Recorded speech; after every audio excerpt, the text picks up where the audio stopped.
the biggest challenge that I had was learning to say no and not feel guilty about saying no. So as I learned the word no was not a bad word, it was an empowering word. So I think that that was my biggest challenge by far, just saying no and sticking with saying no.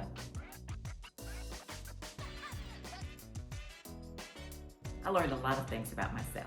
I learned, one, that I had a spirit of fear that I really didn't think I had because I was afraid my children may not be successful.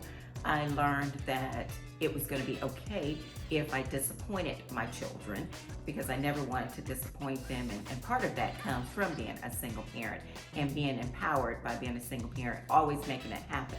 And I always felt that if I disappointed my children, that perhaps they were going to be unhappy or miserable because I needed to make all of this work.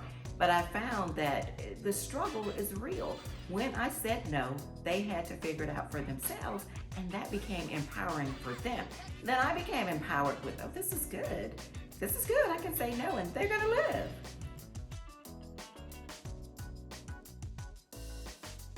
I was one of those parents that when my children turned 16, I got each one of them a car, so I paid the car insurance, I paid the car note.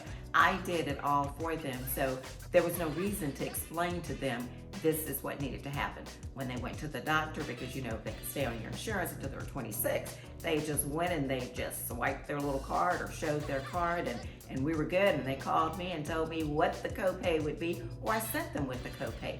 So no, we didn't have those conversations because honestly, I didn't feel there was a need. In the back of my mind, I always felt like they were going to be adults and they'll take care of themselves. But the reality is, unless you teach them these things, they don't know what to do or how to do it. Parents, I need you to click the button below.